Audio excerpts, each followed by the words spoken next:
Hi, my name is Kari Etherington.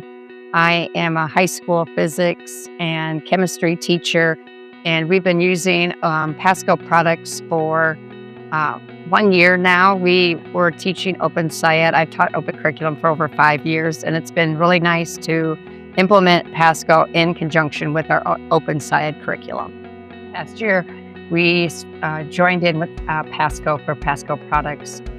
The PASCO Portal was the first thing that we started to work with, and we built our Google Classrooms with it, and it makes it so much easier because you can quickly find what you want to put in and you link it and it goes right to your Google Classroom very quickly.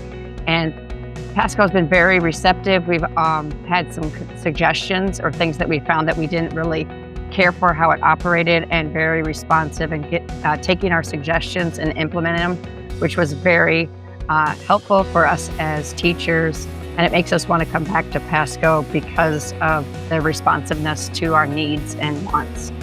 The other thing that we really found beneficial this year is in our physics units, we were building generators using a nail with magnets, and with coiled wire and spin it. And if you were lucky, you might get it to work. So this year we had the PASCO generator where the kids could actually see the different strengths of the magnets and very quickly could see how they needed to flip the magnets to get everything work. And it made our labs go a lot faster, but it was also nice for the kids to see the difference between that quote unquote high tech versus our low tech way of using a generator.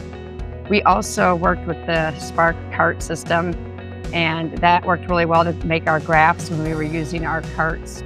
And they were very nice graphs. The kids could quickly and easily use Bluetooth to get these graphs and to learn how to read them and use them. On the chemistry side, what we really liked is the accuracy of using the thermometers better than some of the digital thermometers that we had. Theirs were much more accurate when we were using them with their calorimeters. And the pH testers were awesome. We used pH test strips, and then we would use the pH testers, and we could show the kids the difference between having low-tech equipment versus our higher-tech equipment. And if anyone were to ask me about using PASCO Portal, I would highly recommend it because we've had great success with that in our classrooms, and the kids really are learning a lot more and enjoy it as well.